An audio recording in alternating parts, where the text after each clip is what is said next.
कोरार Kedu care में आपका एक बार पुनः स्वागत है। आज हम बहुत ही महत्वपूर्ण विषय पर चर्चा करेंगे। वो है सांसद स्थानीय क्षेत्र विकास योजना, जो संसदीय निधि, जिसको सांसद निधि कहा जाता है। ये क्या है, कैसे है, कब शुरुआत किया गया इसका, इस पर चर्चा भी होती होगी। आपके क्षेत्र में होता होगा कि ये खड़ंजा संसद निधि से लगा या विधायक निधि से लगा, मन में जिज्ञासा भी होती होगी। तो आज हम सांसद निधि पे चर्चा करेंगे। तो चर्चा करने से पहले एक बार पुनः कह रहे हैं कि अगर अभी तक आपने हमारे चैनल को लाइक और सब्सक्राइब नहीं किया है तो ज़रूर कर लीजिए। यह पूर्णतः केंद्र सरकार द्वारा वित्त पोषित, मतलब इसका तात्पर्य है 100% पैसा वित्त कहाँ से, केंद्र सरकार द्वारा। इसकी शुरुआत 23 दिसंबर 1993 को प्रधानमंत्री नरसिम्हा राव के कार्यकाल में हुआ। प्रारंभ में इसका नियंत्रण ग्रामीण विकास मंत्रालय के अंतर्गत था। फरवरी 1994 में प्रथम दिशा निर्देश जारी हुआ और अक्टूबर 1994 में सांख्यिकी एवं कार्यक्रम क्रियान्वयन मंत्रालय की निगरानी में हुआ। कब? सांख्यिकी एवं कार्यक्रम क्रियान्वयन मंत्रालय की निगरानी में। वर्तमान समय में यही विभाग संसद निधि को देखता है। इसमें संशोधन 94, 97, 99, 2002, 2012 में किया गया। इसका उद्देश्य क्या था, ये जान लीजिए आप। इसका उद्देश्य मुख्य रूप से क्या था? इसका जो उद्देश्य था वो था संसद सदस्यों को अपने निर्वाचन क्षेत्र में स्थानीय आवश्यकताओं के आधार पर स्थानीय सामुदायिक परिसंपत्तियों का सृजन करने हेतु विकासात्मक प्रवृत्ति के कार्यों की अनुशंसा करने हेतु सक्षम बनाना, अर्थात स्थानीय स्तर पर विकास के कार्यक्रमों को आगे बढ़ाना। लोगों की जो आकांक्षाएं होती हैं एक जनप्रतिनिधि से, उस आकांक्षा को पूरा करने के लिए संसदीय निधि का गठन किया गया था। इसमें राशि कितनी आवंटित की जाती है, इस पर चर्चा होती है और यह सवाल पूछा भी जाता है। तो जब पहली बार लागू हुआ था तो 5 लाख रुपया प्रतिवर्ष प्रति सदस्य था। फिर 94-95 में 1 करोड़, 98-99 में 2 करोड़ और वर्तमान में 5 करोड़ रुपया प्रतिवर्ष प्रति सदस्य है। और प्रारंभ में कितना था? 5 लाख रुपया, और आज कितना है? 5 करोड़ रुपया। इसको याद करने का आसान ट्रिक है, आज जितना करोड़ में था जब प्रारंभ हुआ था तो उतना लाख था। बस इसी को आप ध्यान रखिएगा कि 93-94 जब प्रारंभ हुआ तो ये 5 लाख था और आज 5 करोड़ है। फिर इसके बाद हम आते हैं कि किस अनुशंसा पर या कैसे इसका क्या खर्च होगा। तो लोकसभा का जो सदस्य होगा वो अपने निर्वाचन क्षेत्र में खर्च करेगा।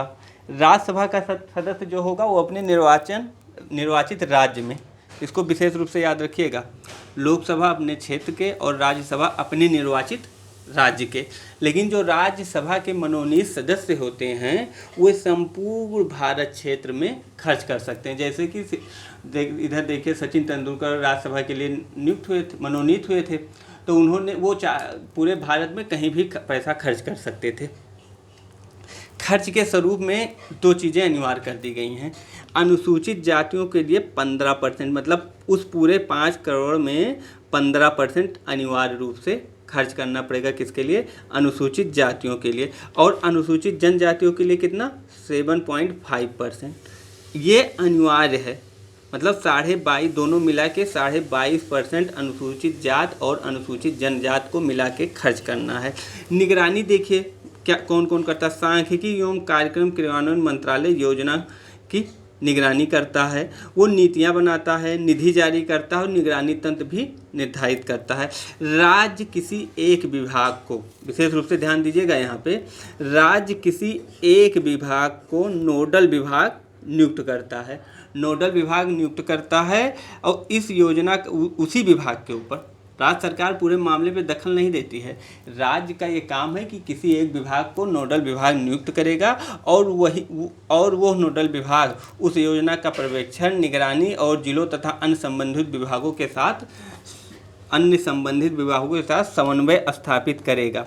अगर देखा जाए इस पूरे का सारांश क्या है, भारत सरकार जारी की, फिर राज्य के नोडल विभाग से वो पत्राचार करेगी। राज्य का नोडल विभाग क्या करेगा? जिला प्राधिकारी को आवंटित सीधे देता है। कार्य इन्हीं की निगरानी में होता है। जो संसद नीति का कार्य होता है वो किसके निगरानी में होता है? जिला प्राधिकारी होता है। संसद सदस्य कार्यों की अनुशंसा करते हैं, इसको विशेष रूप से याद रखिएगा। संसद सदस्य कार्य नहीं करते, कार्यों की अनुशंसा करके अर्थात प्रस्ताव बना के इसको भेज देते हैं किसके पास? जिला प्राधिकारी के पास। और जिला प्राधिकारी क्या?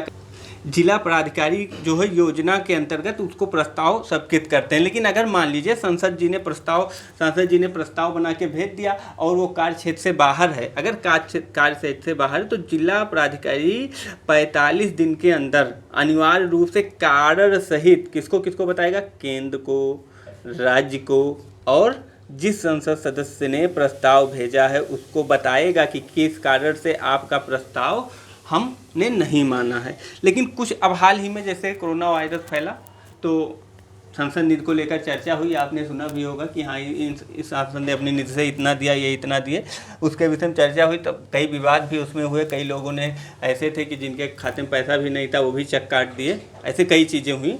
लेकिन आपदा के समय जब आपदा घोषित किया जाए तो स्वरूप के अनुसार अगर सामान्य आपदा घोषित किया गया तो संसद सदस्य प्रति वर्ष अधिकतम 25 लाख रुपया दे सकता है। लेकिन अगर यहाँ ना तो उसके निर्वाचन क्षेत्र की बाध्यता होगी और ना उसके राज्य के सीमा की बाध्यता होगी।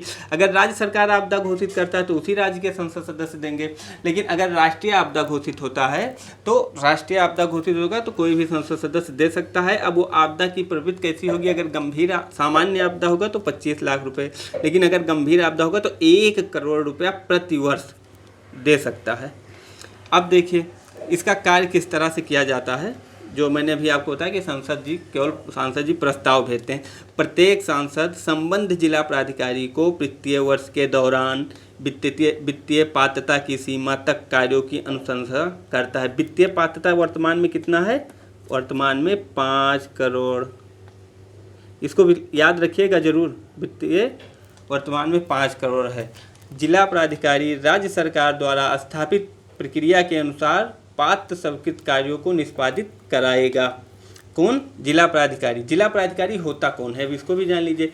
जिला कलेक्टर या उपायुक्त। यदि राज्य सरकार द्वारा अधिकार प्राप्त जिला योजना समिति है, अगर जिस जिले में राज्य सरकार द्वारा मान्यता प्राप्त जिला योजना समिति है तो जिला योजना समिति का मुख्य विकास अधिकारी ही जिले का क्या होगा?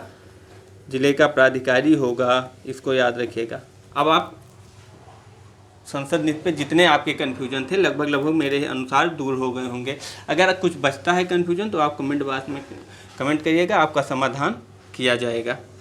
तो एक बार पुनः कह रहे हैं, अगर चैनल अभी तक आपने लाइक और सब्सक्राइब नहीं किया तो ज़रूर कर लीजिए।